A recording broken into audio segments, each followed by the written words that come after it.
The captain of Flight 402 thought he was king of the sky that morning. He had the uniform, the authority, and the smirk. When he gave the order to remove a quiet, casually dressed black woman from his plane for non-compliance, he thought it was just another Tuesday. He thought she was nobody. He was wrong. Dead wrong. 30 seconds after the cabin doors closed, a ground stop order didn't just freeze his plane on the tarmac, it froze his entire career. That woman wasn't just a passenger. She held the keys to the entire airline's ability to fly. And by the time the crew realized who they had just humiliated, it was too late to say sorry. This is the story of how arrogance crashed and burned before it even left the ground. Chicago O'Hare International Airport, Terminal 3:06:45 a.m. The fluorescent lights of O'Hare hummed with that specific, headache-inducing frequency that only seasoned travelers seemed to notice. For Dr. Alicia Reynolds, the sound was deafening. She hadn't slept in 24 hours. Her eyes, usually sharp and discerning, were rimmed with red, and her hair, typically styled in a pristine bun, was pulled back into a messy, functional ponytail. Alicia wasn't dressed for success today.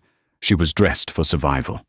She wore a faded grey hoodie from her alma mater, MIT, comfy joggers, and worn-out sneakers.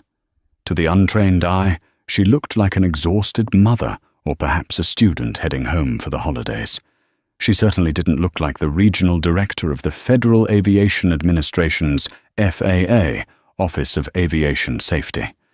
She clutched a battered leather satchel to her chest, as if it contained the crown jewels.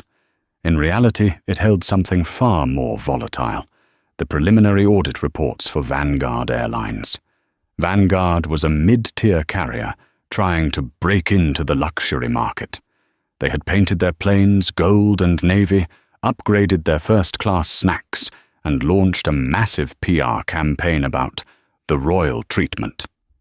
But Alicia knew the truth. Under the gold paint, the maintenance logs were messy, and the crew training records were spotting. She had spent the last week in a windowless room in Seattle going over their books. Today was the final leg. She was flying Vanguard Flight 402 to Washington, D.C., to deliver the final verdict: pass or ground. Boarding Group 4, the gate agent announced, her voice dripping with the boredom of 1,000 morning shifts. Alicia stood up, her knees popping. She just wanted to get to her seat. 4A. She had booked first class, not for the luxury, but because she needed to work on her laptop without her elbows in someone's ribs. She joined the priority lane. "Excuse me, miss," a sharp voice cut through the air. Alicia looked up. A tall man in a bespoke suit, holding a platinum credit card like a weapon, was glaring at her. "This is the priority lane. Economy boarding is that way." He pointed vaguely toward the back of the terminal. Alicia sighed, too tired to fight. "I know. I'm in Group 1. I just waited to sit down." The man scoffed, looking her up and down. "Group 1? You?" He turned to the gate agent, a woman named Sheila, whose name tag hung crookedly on her blazer. "Sheila, you might want to check her ticket. Looks like someone is trying to sneak an upgrade." Sheila didn't even look at Alicia's digital boarding pass. She just looked at the hoodie. "Ma'am, step aside. Let Mr. Sterling pass. We'll sort out your situation in a moment." "My name is Dr. Reynolds," Alicia said, her voice calm but firm, "and my ticket is valid. I'm in seat 4A. "Dr. Reynolds." The man, Mr. Sterling, laughed. "What? A doctor of what? Interpretive dance?" Alicia ignored him and stepped up to the scanner. She slapped her phone down. The machine beeped a happy, green tone. "First class. Seat 4A. Sheila blinked, surprised. She looked at Alicia, then at the machine, then back at Alicia. Instead of apologizing, she pursed her lips. "You're lucky the machine works. Go on. But watch your bag size. The crew won't be as lenient as I am." Alicia walked down the jet bridge, the heavy leather bag thumping against her hip. She could feel the heat rising in her neck. It wasn't the first time she'd been judged for her appearance, and it wouldn't be the last. But today, with the safety of thousands of future passengers on her mind, her tolerance for pettiness was at an all-time low. She stepped onto the plane. The air inside smelled of recycled coffee and aggressive air freshener. Standing at the galley was Brad. Brad wasn't just a flight attendant. He was the lead flight attendant for this flight. He was a man who clearly believed he was destined for the cockpit, but had stalled out in the cabin. He wore his uniform a size too tight. His hair was gelled into an immovable helmet, and his smile didn't reach his eyes.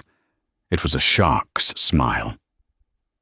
"Welcome aboard," Brad said to the businessman, Mr. Sterling, who had harassed Alicia at the gate. "Mr. Sterling, good to see you again.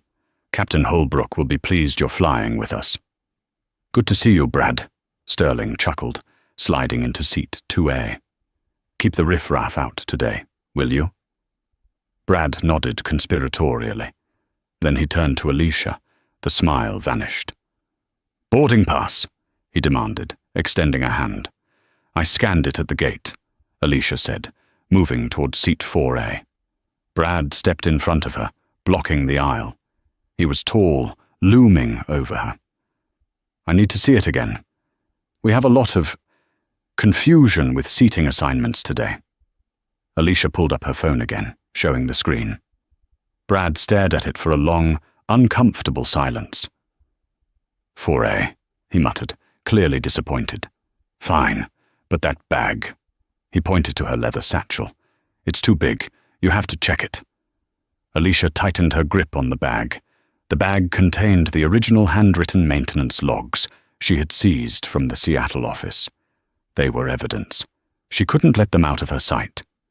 "It fits under the seat," Alicia said. "I've flown this aircraft model, the A320, 100 times. This bag fits." "It's a safety hazard," Brad snapped, his voice rising so the surrounding passengers could hear. "If we hit turbulence, that thing becomes a projectile. I need you to check it. Now." "I can't check it," Alicia said, lowering her voice. "It contains sensitive documents. I will place it under the seat in front of me. If it sticks out, I'll move it to the overhead bin." "The bins are reserved for paying first-class customers," Brad sneered. "And judging by your outfit, I'm guessing this was a mileage upgrade, or maybe an employee standby?" "I paid full fare," Alicia said, her patience fraying. "And my outfit is irrelevant to the safety of this bag." "Are you arguing with a crew member?" Brad asked loudly. He looked around the cabin, seeking an audience. "Ladies and gentlemen, we have a passenger who is refusing to follow safety protocols. We might be delayed."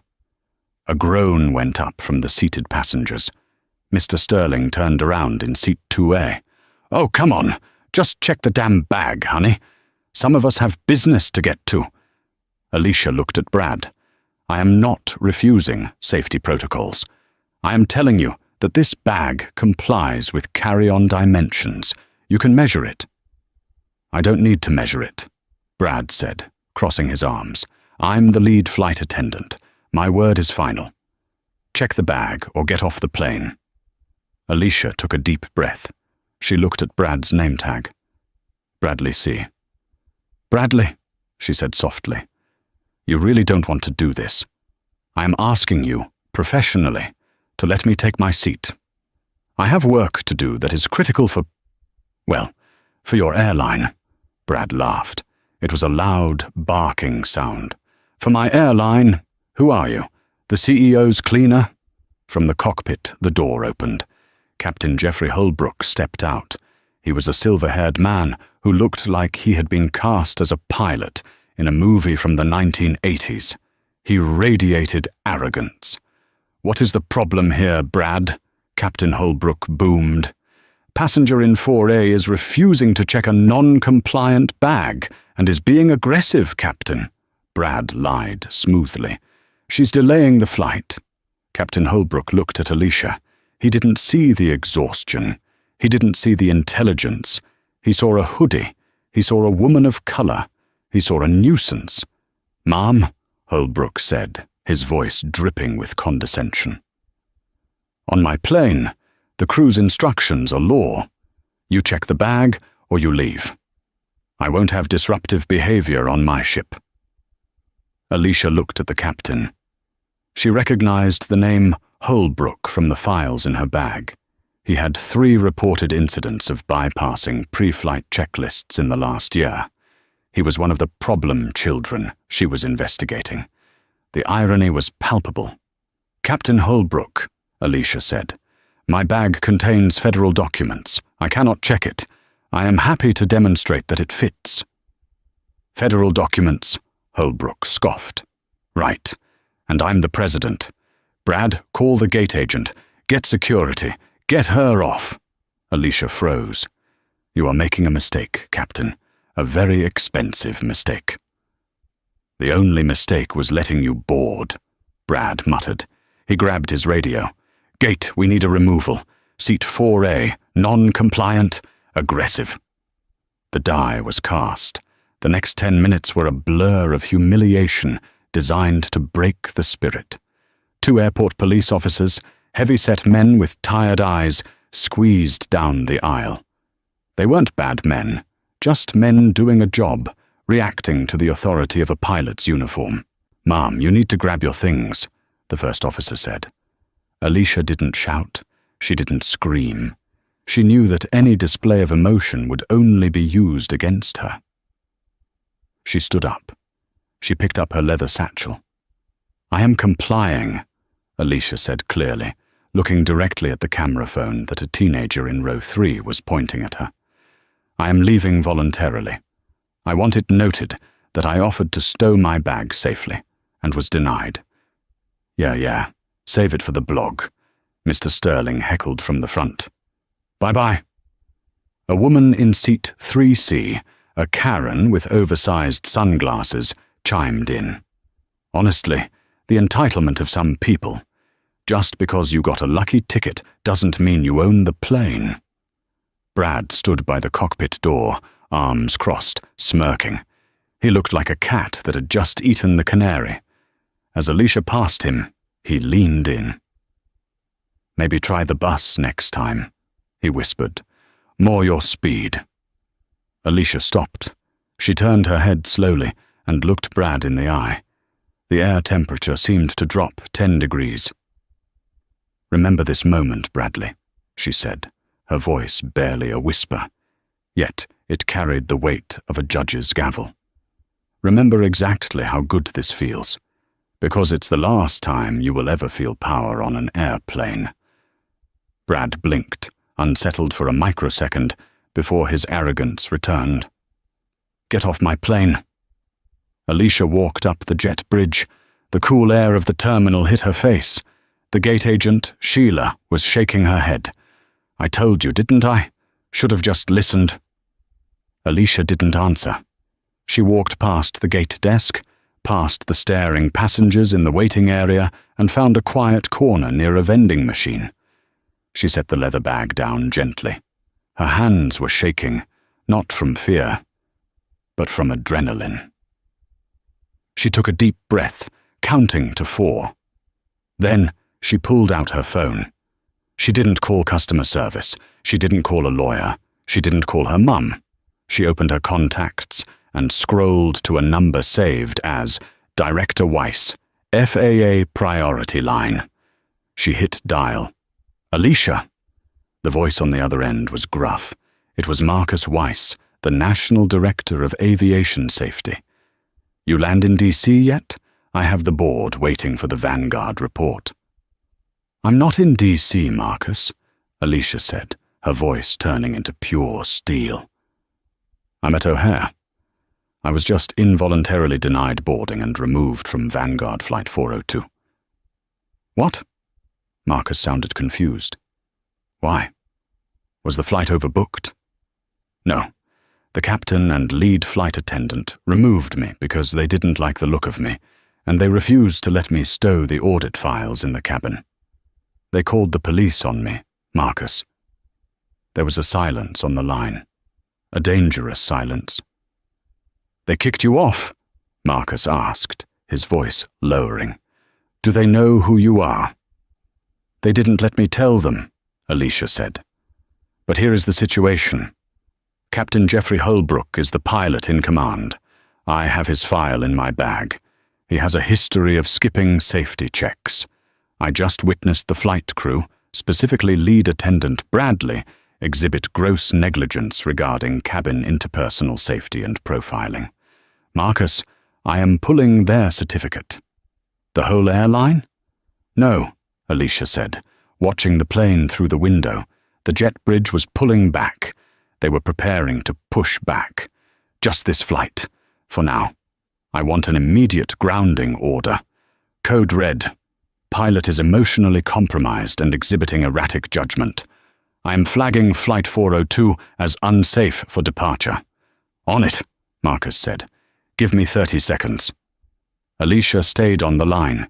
She watched the pushback tractor latch onto the front wheel of the massive Airbus A320.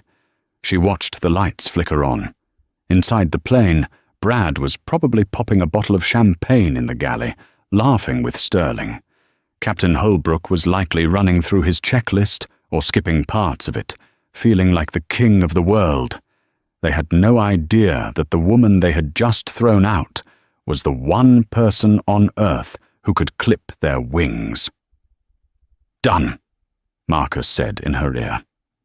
ATC O'Hare has the order. Tower is relaying it now. Alicia watched. The plane began to move backward, just a few feet. Then suddenly it stopped, a hard, jarring stop. She saw the pushback driver look up at the cockpit, confused. She saw the ground crew freeze. Let the games begin, Alicia whispered. Cockpit of Vanguard, flight 402-07-15. AM Captain Holbrook was in high spirits. Taxi clearance to runway 28R, he said to his first officer, a younger, nervous man named David. Let's get this bird in the air. We're already 10 minutes behind schedule thanks to that drama back there. Roger that, Captain, David said. He keyed the radio. Tower, Vanguard 402, requesting taxi. Runway 28R. There was static. Usually the response was immediate. Vanguard 402, taxi via Alpha, Bravo. Instead, there was silence. Tower, Vanguard 402, do you copy? David asked again. Suddenly the radio crackled to life. The voice wasn't the usual rhythmic, fast-paced chatter of the traffic controller. It was the tower supervisor. The voice was grave. Vanguard 402, hold position immediately. Do not, I repeat, do not proceed to taxi. Holbrook frowned. Tower, what's the hold-up? We have a slot to hit. Vanguard 402, your clearance has been revoked, the supervisor said. I have a code red ground stop order on your specific aircraft. You are to set the parking brake and shut down engines immediately. Holbrook's stomach dropped. Code red? Is there a bomb threat? A mechanical failure? Negative, 402. The order comes directly from the FAA Regional Safety Office. We have been informed that the pilot in command is... The controller paused, as if reading something he couldn't quite believe. Is under immediate investigation for gross negligence and violation of Federal Aviation transport protocols. Holbrook went pale. What? That's insane. I haven't done anything. Captain, the tower voice continued, we have been instructed to inform you that a Federal Aviation Safety Inspector was denied access to the cockpit and unlawfully removed from the aircraft. You are ordered to return to the gate. Federal agents are en route to the aircraft. Holbrook looked at David. David looked at Holbrook. A safety inspector? David whispered. Captain, who did we kick off? Holbrook's mind raced back to the woman in the hoodie. The federal documents, she mentioned. The calm way she warned him. You are making a mistake. A very expensive mistake. Oh God, Holbrook breathed. The color drained from his face, leaving him looking grey and old. "Get Brad up here. Now." The cabin. In the cabin, the passengers were getting restless. The plane had moved 10 feet and stopped. "Ladies and gentlemen," Brad's voice came over the intercom, sounding confused. "We, seem to have a slight delay here on the tarmac. Just a minor technical hiccup. We should be moving shortly." He hung up the phone and looked at the other flight attendant, Sarah. "Probably traffic." Suddenly the cockpit phone rang. It was the emergency ring pattern. 3 sharp beeps. Brad picked it up. "Cabin." "Who was she, Brad?" Holbrook's voice was a snarl, shaking with panic. "Who was who, Captain?" "The woman. The one in 4A. Did you check her ID? Did you check her credentials?" "No, She was just some troublemaker. She had a hoodie on, Captain. She didn't have credentials." "She was the FAA regional director, you idiot!" Holbrook screamed, the sound distorting over the line. "We just kicked the head of the FAA off our plane. We are grounded. We are going back to the gate.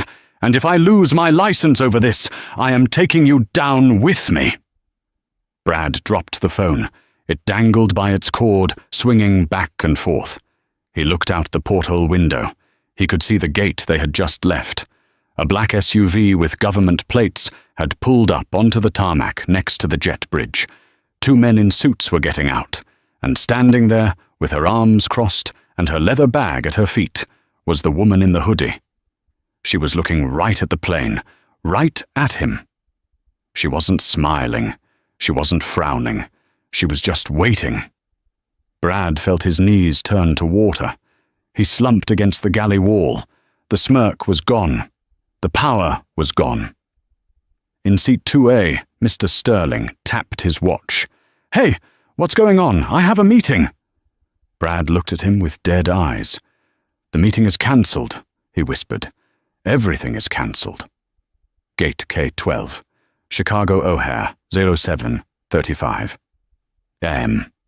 The silence inside the cabin of Flight 402 was heavier than the aircraft itself. When the engines whined down and eventually cut off, the sound of the auxiliary power unit, APU, hissing in the background felt like the breathing of a dying beast. The fasten seatbelt sign dinged off, but nobody moved. The passengers were confused. They looked out the windows to see the jet bridge, the same one they had just left, extending back toward the aircraft door like a giant, mechanical finger pointing in accusation. "Why are we back?" Mr. Sterling demanded, standing up and slamming his hand on the overhead bin. "Brad, what is going on?" Brad didn't answer. He was standing in the forward galley, his back pressed against the metal food carts. He was hyperventilating. He stared at the thick, reinforced door of the aircraft as the lock clicked. Thunk. The door swung open. The first person to step onto the plane wasn't the gate agent, Sheila. It wasn't a mechanic. It was a man in a dark navy windbreaker with huge yellow letters on the back. Federal Agent. He stepped in, his face grim, and scanned the cabin. He was followed by a second agent. And then, walking between them, her head held high, was Alicia Reynolds. She still wore the hoodie. She still carried the battered leather satchel. But her posture had changed. The exhaustion was gone, replaced by the terrifying calm of an executioner. She didn't look at the passengers. She didn't look at Brad, who was now trembling so visibly that the coffee pot next to him was rattling. She walked straight past the galley and stopped at the open cockpit door. Captain Holbrook was still strapped into his seat, though he had turned to face the door. His face was a mask of pale, sweaty dread. Next to him, First Officer David was staring at his shoes, trying to make himself invisible. "Captain Jeffrey Holbrook," Alicia said. Her voice wasn't loud, but in the silent plane, it carried all the way to row 10. "Ma'am," Holbrook stammered, his voice cracking. "Dr. Reynolds, look, there has been a terrible misunderstanding. If I had known—" "Stop," Alicia cut him off. It was a single word, sharp as a whip. "Do not finish that sentence. If you tell me that you would have treated me differently had you known my title, you are admitting to selective enforcement of federal safety regulations based on bias. That is an immediate suspension. Is that what you want to put on the record?" Holbrook's mouth opened and closed like a fish. No. I mean, the bag. It was about the bag. "The bag containing the audit logs for your airline," Alicia said. She stepped into the cockpit, a space usually forbidden to civilians, but she owned this space now. She reached past him and grabbed the technical logbook, the heavy binder that records the plane's maintenance history, sitting on the center console. "Hey," Holbrook instinctively reached out. "You can't take that." The federal agent behind Alicia stepped forward, his hand resting on his belt. Holbrook froze. "I am the regional director of the Office of Aviation Safety," Alicia said, opening the binder. "I can take whatever I want. Now, Captain, you issued a removal order for a passenger based on non-compliance. You stated I was a safety risk." "Yes," Holbrook said, trying to regain a shred of dignity. "You refused to follow crew instructions." And yet, Alicia flipped a page in the logbook, her eyes scanning the messy handwriting. "You, the pilot in command, just accepted a clearance to taxi while your auxiliary hydraulic pump was flagged as check required in the previous leg's notes. I see no signature here clearing it." The air left the cockpit. First Officer David looked up, his eyes wide. "Wait, the aux pump wasn't cleared?" Holbrook turned red. "It's a glitch. The sensor is faulty. I was going to sign it off once we reached cruising altitude. It's a standard deferral. It is a no-go item for this specific airframe under current icing conditions," Alicia said, slamming the book shut. The sound echoed like a gunshot.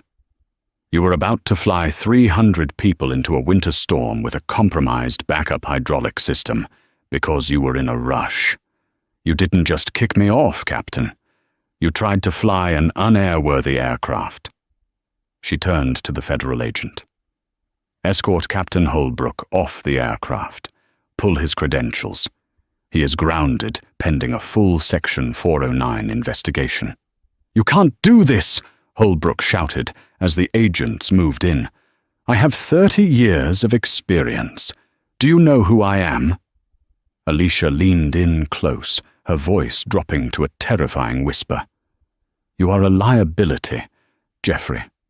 And as of this moment, you are a passenger." The passengers in first class watched in stunned silence as their captain, the man they trusted with their lives, was unbuckled, pulled out of the cockpit, and marched down the aisle by federal agents. He looked small. He looked defeated. As he passed row 4, he looked at the empty seat where Alicia had sat, the seat he had kicked her out of. Alicia stood in the cockpit doorway. She turned her gaze to the galley. Brad was still there. He looked like he was going to be sick. "Bradley," Alicia said. Brad flinched. "Dr. Reynolds, I was just following the captain's orders. We'll get to you," she said simply. "But first I need the cabin address system." Brad hurriedly unhooked the microphone and handed it to her with shaking hands. He wouldn't meet her eyes. Alicia took the handset. She took a deep breath. She looked out at the sea of faces, the annoyed businessman, the tired parents, the judgmental woman in 3C. They were all looking at her now. The woman in the hoodie. She pressed the button. "The cabin of Flight 402. Ladies and gentlemen, may I have your attention, please?" Alicia's voice was different over the PA system. It wasn't the cheery, rehearsed voice of a flight attendant. It was authoritative, calm, and deeply intelligent. It was the voice of someone who knew exactly how the world worked. "My name is Dr. Alicia Reynolds. Some of you may remember me. I was the passenger in seat 4A who was removed from this aircraft 20 minutes ago." A murmur went through the cabin. Mr. Sterling in 2A shrank into his seat, suddenly finding the safety card very interesting. "I am currently the regional director for the FAA. I oversee the safety compliance for every airline operating out of the Midwest, including Vanguard." The murmur turned into gasps.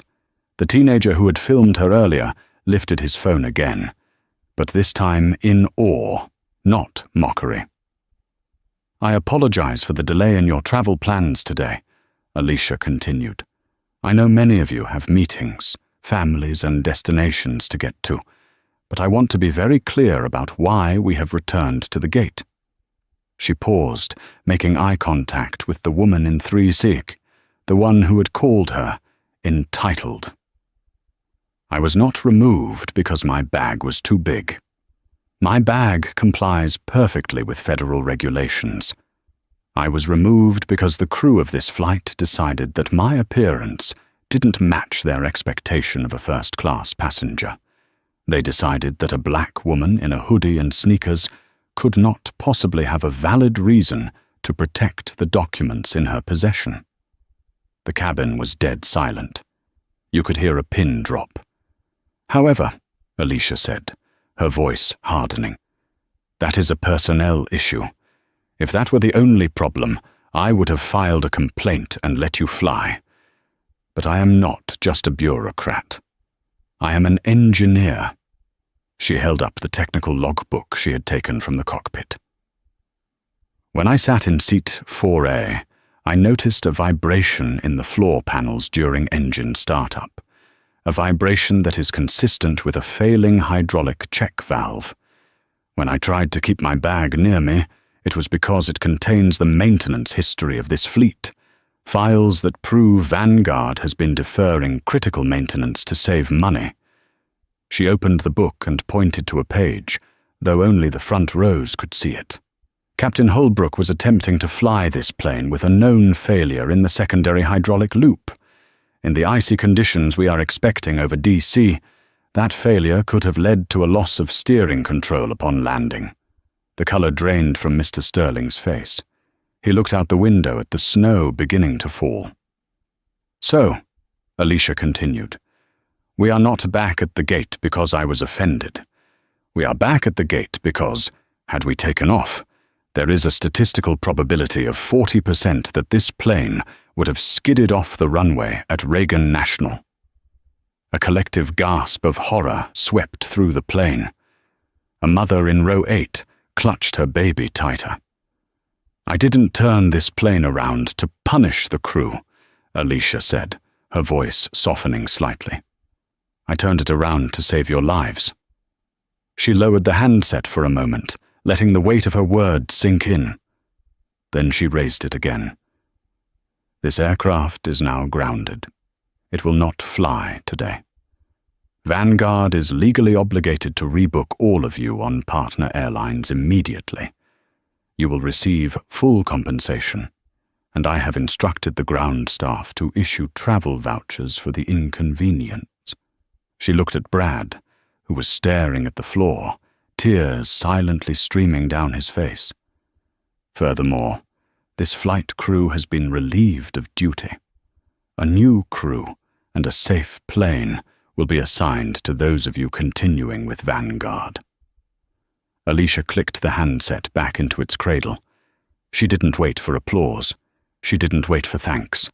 She picked up her leather satchel, the one that had started it all, and turned to leave. But before she could step off, a voice called out, "Wait!" It was Mr. Sterling. He stood up, his face red with shame. He looked at the expensive suit he was wearing, then at Alicia's hoodie.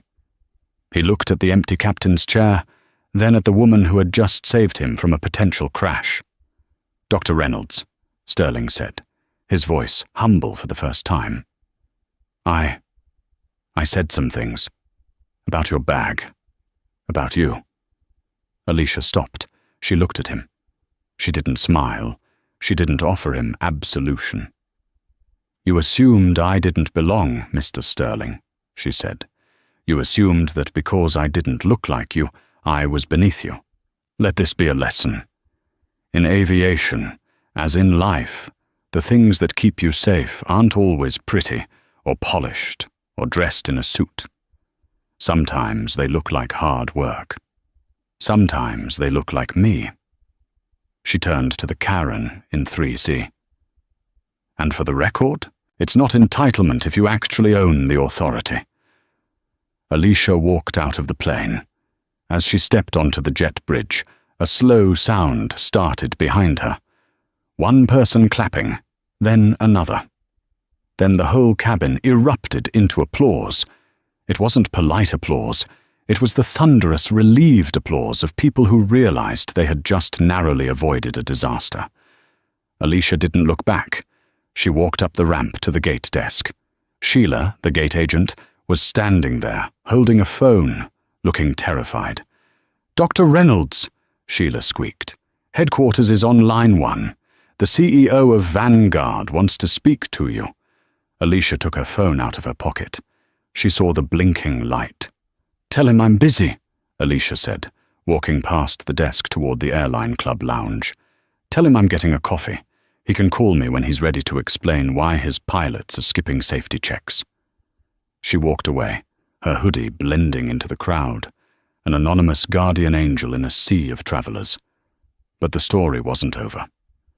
The karma was just getting started. Inside the plane, the federal agents were now talking to Brad. "Bradley C.," the agent said, reading from a clipboard. "We need to see your training logs, and we need a drug test, immediately." "Drug test?" Brad squeaked. "Why?" "Standard procedure for a crew member involved in a gross negligence incident," the agent said. "And because we have witness reports of erratic behavior, if you pop positive for anything, even a sleeping pill, your career is over." Brad slumped against the bulkhead. He knew what was in his system from the party the night before. He knew he was done, and in the terminal, passengers were already uploading the videos. The hashtag Dao Flight 402 Hero was trending. But so was Dao's Vanguard racism. The storm had grounded the plane, but the internet was about to create a hurricane. Vanguard Airlines headquarters, Dallas, Texas, 48 hours later. If the atmosphere on Flight 402 had been tense, the atmosphere in the boardroom of Vanguard Airlines was radioactive. The video of Alicia's speech on the plane hadn't just gone viral. It had become a global news event. The clip, titled "Pilot Tries to Kick FAA Director Off Plane, Regrets It Instantly," had amassed 45 million views in 2 days. The hashtag #NanoVanguardGrounded was trending #1 on Twitter, TikTok, and Reddit. Vanguard's stock price had plummeted 18% in opening trading, wiping out nearly $200 million in market value. CEO Jonathan Vane sat at the head of the table, his face a mask of controlled fury. On the massive screen at the end of the room was the paused image of Captain Jeffrey Holbrook being escorted off his own plane by federal agents. "Tell me," Vane said, his voice dangerously low, "how a 20-year veteran captain and a lead flight attendant managed to humiliate my airline, endanger passengers, and antagonize the one woman in America who has the power to shut us down, all before breakfast?" The chief of operations swallowed hard. "Sir, Holbrook claims he was following protocol regarding suspicious behavior. He insists Dr. Reynolds was uncooperative." "Uncooperative?" Vane slammed a file onto the mahogany table. "I just got off the phone with the Secretary of Transportation. Do you know what she told me? She told me that Dr. Reynolds didn't just find a paperwork error. She found a Category A discrepancy on the hydraulic system. A discrepancy Holbrook tried to hide." Vane looked around the room. Holbrook didn't just kick off a passenger. He kicked off the person who stopped him from crashing a $100 million asset. He is a liability. Cut him loose. The karma hits. Captain Holbrook. 3 hours later, Captain Geoffrey Holbrook sat in a small, sterile HR office. He was no longer wearing his uniform. He wore a rumpled polo shirt and looked 10 years older than he had on the plane. "Termination?" Holbrook gasped, staring at the letter. "You can't do this. I have a union rep. I have rights. It was a judgment call." "It was gross negligence," the HR director said coldly. "But the termination is the least of your worries, Geoffrey." She slid a second paper across the desk. It bore the seal of the FAA. "Dr. Reynolds has filed a formal Section 709 re-examination request on your airman certificate." "But honestly, they aren't going to re-examine you. They are moving to revoke your license entirely for willful, reckless conduct. You won't just be unemployed, Geoffrey. You will never fly a commercial aircraft again. Not for us, not for Delta, not for a cargo runner in Alaska." Holbrook stared at the wall. His identity, his ego, his life, it was all wrapped up in those wings, and he had lost it all because he judged a hoodie. The karma hits. Brad. While Holbrook was losing his career, Brad was losing his freedom. The drug test mandated by the federal agents had come back fast. It was a kaleidoscope of red flags. Traces of amphetamines and alcohol were found, leftovers from a party the night before, to take the edge off. Flying while hungover is bad. Flying with amphetamines in your system is a federal crime. Brad wasn't just fired. He was arrested. The footage of him being led out of the crew terminal in handcuffs played on the news loop in the airport. He had wanted to be famous. He had wanted to be the star of the cabin. Now he was the face of aviation disgrace. He would face charges of performing crew duties while impaired, carrying a potential sentence of up to 5 years in federal prison. The karma hits, the bystanders. Even Mr. Sterling wasn't spared. The internet is a ruthless detective agency. The video clearly showed him mocking Alicia. By Wednesday, his employer, a mid-sized investment firm, posted a statement on LinkedIn. "We do not tolerate discrimination or harassment. The employee in question has been placed on indefinite leave, pending an internal review." The hard karma wasn't a lightning bolt, it was a tidal wave, and it washed away everyone who had stood on the side of arrogance. Washington, D.C., the Russell Senate Office. Building Committee on Commerce, Science, and Transportation. 3 months later, the hearing room was a cavern of marble and mahogany, designed to make anyone sitting at the witness table feel small. But Dr. Alicia Reynolds did not look small. The room was packed to capacity. The air was thick with the murmurs of lobbyists, aviation executives, and reporters, all jostling for a view. Shutters clicked like a swarm of mechanical cicadas every time Alicia moved. She sat alone at the long, polished table, a singular figure of calm amidst the storm she had created. She wore a sharp, navy blue blazer that commanded respect, her hair pulled back in a severe, professional bun. Yet, right next to her microphone, resting prominently against the leg of the table, was the object that had started a revolution, the battered leather satchel. It was scuffed, worn, and unmistakably functional. She hadn't replaced it. It was no longer just a bag. It was a symbol. It was evidence. Senator Collins, the committee chairman, tapped his gavel. The sound echoed sharply, silencing the room. He adjusted his glasses, peering over the rim at the executives from Vanguard Airlines, sitting in the row behind Alicia, men in $5,000 suits who were currently sweating through their shirts. "Dr. Reynolds," Senator Collins began, his voice grave and amplified throughout the chamber. "This committee has reviewed your preliminary report regarding the incident on Flight 402. The details are, frankly, terrifying. You describe not just a singular lapse in judgment by a pilot, but a systemic failure of safety culture rooted in bias. Is that an accurate summary? Alicia leaned forward. She didn't need notes. She had lived it. That is correct, Senator, she said. Her voice was steady, carrying a resonance that made the stenographer pause. Safety in aviation is built on a foundation of trust and verification. But at Vanguard Airlines, and specifically within the cockpit of Captain Jeffrey Holbrook, that foundation was replaced by arrogance. The crew prioritized social hierarchy over mechanical integrity. They believed that their perception of a passenger's status was more important than the check-required light on their instrument panel. She reached down and opened the leather satchel. The sound of the heavy zipper unlatching seemed to echo in the silence.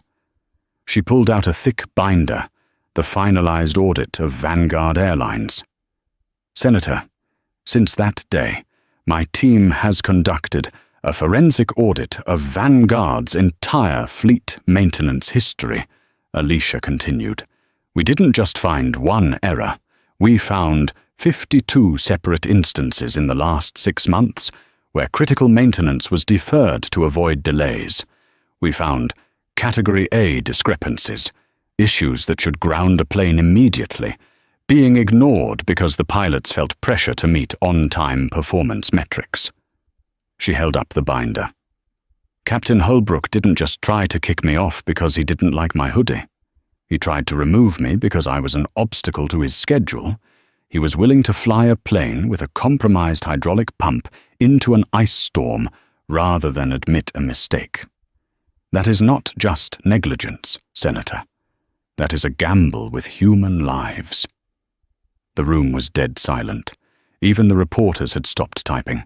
In light of these findings, Alicia announced, staring directly into the television cameras at the back of the room, the Federal Aviation Administration is taking unprecedented action. Today, I am levying a civil penalty against Vanguard Airlines in the amount of $24.5 million, the largest single fine for operational negligence in FAA history. A collective gasp swept through the gallery. The Vanguard executives behind her looked as if they had been physically struck. Furthermore, Alicia said, her voice cutting through the noise, this fine comes with a mandate.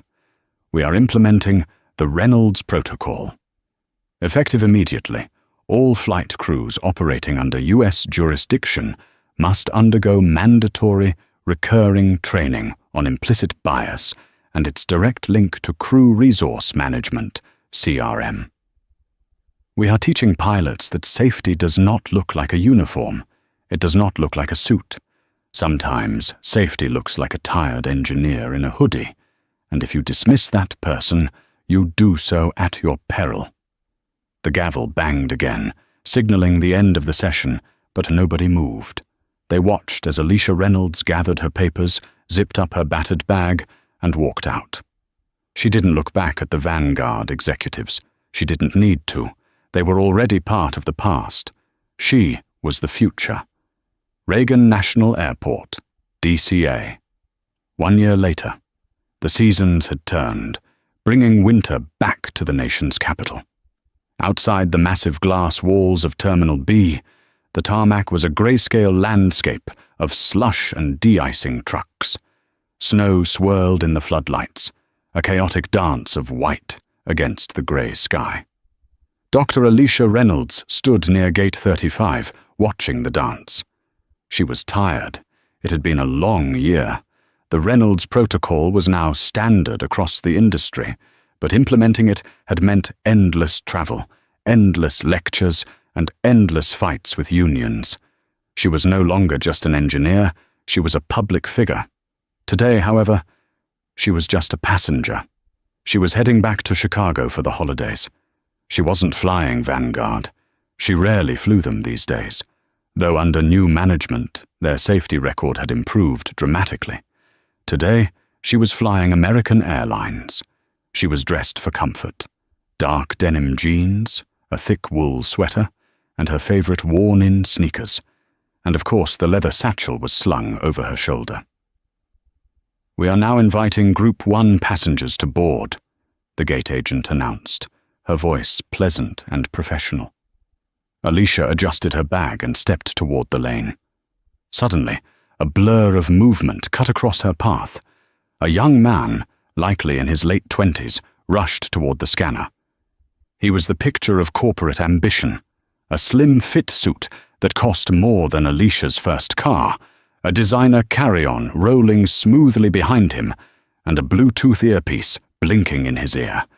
He was typing furiously on his phone, barely looking up. He stopped right in front of the lane divider, effectively blocking Alicia. He glanced up, his eyes scanning her quickly. The sneakers, the sweater, the messy hair. The old judgment flared in his eyes for a split second. The instinct to dismiss her. "Excuse me," he started to say. His tone clipped, the word priority forming on his lips. He was about to tell her to step aside. He was about to make the mistake Mr. Sterling had made a year ago. Then he froze. His eyes drifted down to the bag, the battered leather satchel. He blinked. He looked back up at her face. The recognition hit him like a physical blow. He didn't just see a woman in casual clothes anymore. He saw the face from the news. He saw the woman who had brought an airline to its knees. He saw the person who had made the skies safer for the very plane he was about to board. The arrogance drained out of him instantly, replaced by a flustered, profound respect. He hurriedly pulled his earpiece out, a gesture of deference. He stepped back, not just a few inches, but a full step, clearing the path completely. He swept his arm toward the jet bridge, his posture humble. "Dr. Reynolds," he said. His voice wasn't condescending. It was awestruck. I didn't realize. Please, after you." Alicia paused. She looked at the young man. A year ago, this interaction would have ended with security being called. A year ago, she would have had to fight for the space she had earned. But the world had changed. The lesson had been learned, at least by some. A small, genuine smile touched her lips. "Thank you," she said softly. "No, thank you," the man replied, and he sounded like he meant it. "Safe travels, ma'am." Alicia walked down the jet bridge, the familiar hollow thump of her sneakers on the metal ramp echoing around her. It was a sound she loved. It was the sound of going home. She stepped onto the aircraft. The warmth of the cabin hit her, smelling of coffee and sanitized wipes. She turned left into first class. The flight attendant, a woman named Patricia with kind eyes and a pin on her lapel that read, "Safety First," was checking the manifest. She looked up as Alicia approached. "Welcome aboard, Dr. Reynolds," Patricia said, beaming. There was no hesitation, no request to see a ticket, no glance at her clothes. "We have you in 4A. Can I help you with your bag?" Alicia looked at the overhead bin, then down at the space beneath the seat in front of her. "No, thank you, Patricia," Alicia said, swinging the heavy leather satchel off her shoulder. She slid it under the seat. It was a tight squeeze, but she nudged it with the toe of her sneaker until it sat securely, completely compliant with regulations. "It fits perfectly," Alicia said. "I know it does," Patricia smiled, handing her a bottle of water. "We wouldn't dream of questioning it." Alicia settled into the wide leather seat. She buckled her belt, the click satisfying and final. She looked out the window as the pushback tractor engaged. The snow was still falling, but she wasn't worried. She checked the de-icing trucks in the distance, watching them spray the orange fluid over the wings of a nearby jet. She watched the ground crew signaling with their wands. She thought of Captain Holbrook, grounded forever, a relic of an old mindset. She thought of Brad, paying his debts to society, and she thought of the millions of passengers who would fly this winter, oblivious to the fact that the regulations keeping them safe had been written in a windowless room by a woman they might have ignored in a boarding line. As the engines roared to life, vibrating through the floorboards, a healthy, steady vibration this time, Dr. Alicia Reynolds closed her eyes.